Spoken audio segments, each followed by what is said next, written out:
This is the moment for us to realise the true potential we have as a nation. Now is the time for Scotland to become independent.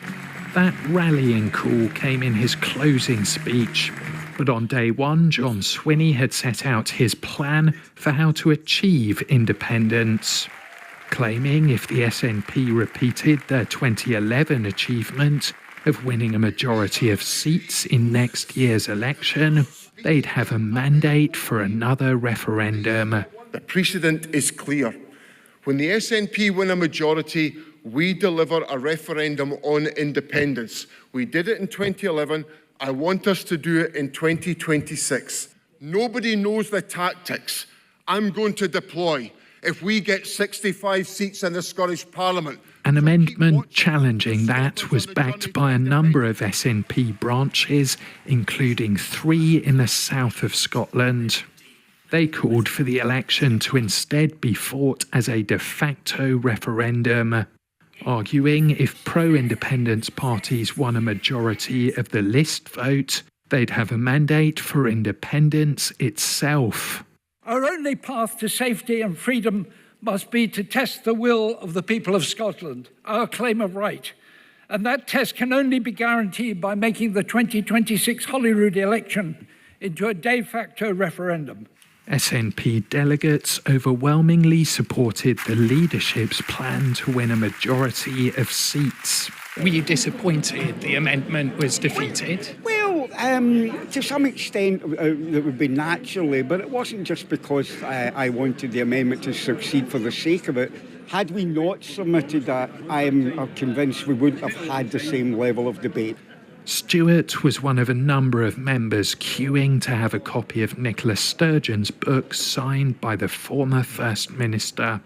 In 2022, it was her who announced a plan to use an election as a de facto referendum, but now she backs John Swinney's approach. It's an exceptionally hard task, I know that from experience, but I also know from experience that if you don't set your sights high, then you don't deliver big things. So I think he's right to aim for a majority.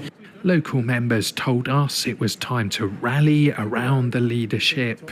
I'm very sympathetic that we will have to use an election, which is what was being proposed. So rather than a referendum, actually using an election. But what you saw today was that discussed in a lot of detail. I thought it brought the best out of John Swinney. There's been a lot of media talk about a so-called rebel group that potentially inflated the idea that there was division within the party. So it's good to see how overwhelming the support was for the agreed route now. Closing the conference, John Swinney announced the Scottish Government would sponsor some care worker visas and set up walk-in GP services, which he said would end the 8 a.m. rush for appointments. But his speech focused again on independence, trying to drum up a sense of urgency by pointing to the rise of reform. Keir Starmer promised to be a left-wing Labour leader, and then he became a right-wing Prime Minister. He stole Jeremy Corbyn's clothes, and now he's dressing up as Nigel Farage. The race to the right at Westminster is one reason why independence is so urgent and necessary. The pressure's now on for John Swinney to win a majority of seats in next year's election. It's only been done once in 2011. The SNP is not as popular now as it was then. So I think the chances are, at this point, quite slim, but we'll see what happens in the next 6 months or so. A tough task followed by an unanswered question: how to get independence signed, sealed and delivered if the UK government keeps on saying no. Greg Hoare. And after John Swinney's speech this afternoon, I spoke with the Deputy First Minister, Kate Forbes. Kate Forbes, we've just heard First Minister John Swinney's speech. He talked a lot about the SNP's record in government. You talked about a proud record in government. Saw stats out last week that said 10% of operations were cancelled in Dumfries and Galway in August, and more than around a quarter of people going to accident emergency wait for more than 4 hours. Is that really a proud record? And he also talked about the fact that knee and hip operations are up, the number of GPs are up. The point is that our NHS has come through a very challenging time. We know that there's still the lasting consequences of COVID, and there's huge challenges in and around workforce, which John Swinney also talked about, with a reliance on overseas workers, which is now stopped because of visa restrictions. The point is, the SNP is determined to support the NHS. We're starting to see waiting times turn a corner, and we're absolutely determined to reduce waiting times.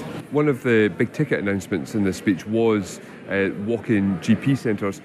How's that going to work in practice? So where are you going to find the GPs from? We already hear there's not enough. I know, is this a little bit too little too late? These sorts of things have been in place in England since 2000. Well, what's distinctive about the walk-in service is that, first of all, it'll take place from noon to 8 p.m, allowing people that work to access their GP service. It'll be drop-in, so no need to phone ahead for an appointment.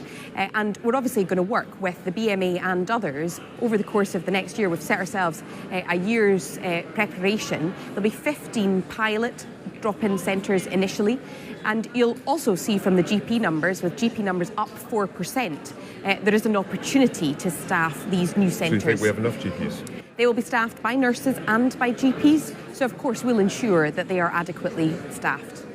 You mentioned visas for overseas workers. Again, the Scottish Government says it's going to sponsor skilled workers for the social care sector, something that is desperately needed. Can you tell us how that's going to work in practice? And will that cost the Scottish Government any money? Well, the way it works currently is that for an overseas worker to be based in Scotland or in the United Kingdom, they need to have a sponsor. Now, unfortunately, from my perspective, visa restrictions have made it much more difficult, much more expensive to sponsor workers. But the point that the First Minister was making is that we have a lot of overseas workers here already who may be trained or qualified nurses but who can't work right now. And so this could make a big difference in our ability to sponsor these workers to work in our NHS. One of my own care homes told me recently that 44% of their workforce are from overseas. Now, if they can no longer remain here in this country, think what that does to the care home. So that is what we're trying to fix. So how many visas do you anticipate handing out, and how much will it cost? We obviously want to recruit and attract as many staff as possible, as many workers as possible. So I can't give you a figure right now because it will be somewhat contingent on how successful we are in attracting these people in the first place.